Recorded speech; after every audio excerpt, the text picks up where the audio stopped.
മോഹൻലാലിൻ്റെ പല ഇൻ്റർവ്യൂസും കാണുമ്പോൾ ഞാൻ വിചാരിക്കാറുണ്ട് ഇങ്ങനൊരു എന്ത് മോട്ടിവേഷണറാണ്. കാരണം പല ഇൻ്റർവ്യൂസും എടുക്കുമ്പോൾ ചോദിക്കുന്ന ചോദ്യങ്ങൾക്ക് എന്ത് ഈസി ആയിട്ടാണ് പലപ്പോഴും നമ്മളൊക്കെ പതുങ്ങിപ്പോകുന്ന ചോദ്യങ്ങൾക്ക് ഒരു ഇൻ്റർവ്യൂവിൽ വിളിച്ചിരുത്തി ലക്ഷക്കണക്കിന് ആളുകൾ കാണുന്ന ഒരു ഇൻ്റർവ്യൂവിൽ വിളിച്ചിരുത്തി ഒരു മുതിർന്ന അവതാരകൻ ചോദിക്കുകയാണ്, നിങ്ങൾക്ക് 3500 സ്ത്രീകളുമായി ബന്ധമുണ്ട്, അതിൻ്റെ ഒരു ആഘോഷമൊക്കെ നടത്തിയിട്ടുണ്ട്.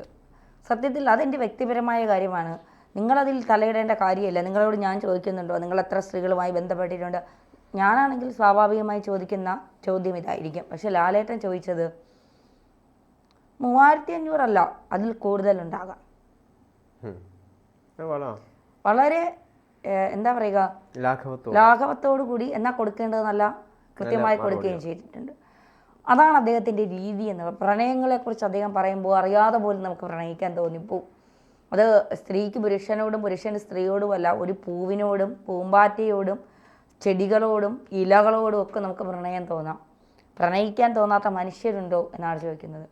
ശ്രീനിവാസനും മോഹൻലാലും തമ്മിലുള്ള വഴക്കുകളെക്കുറിച്ച് വേണുഗോപാലകൃഷ്ണൻ ഒരു ഇൻ്റർവ്യൂവിൽ ചോദിക്കുമ്പോൾ അദ്ദേഹം പറയുന്നത്, എന്തെല്ലാം കാര്യങ്ങൾ ചോദിക്കാൻ കിടക്കുന്നു, ഈ ലോകത്ത് എന്തെല്ലാം കാര്യങ്ങൾ നിങ്ങൾക്ക് എന്നോട് ചോദിക്കാം, പഴയ കാര്യങ്ങൾ നിങ്ങൾ വിടൂ, പുതിയതായിട്ടുള്ള ഞങ്ങളുടെ കാര്യങ്ങൾ ചോദിക്കും.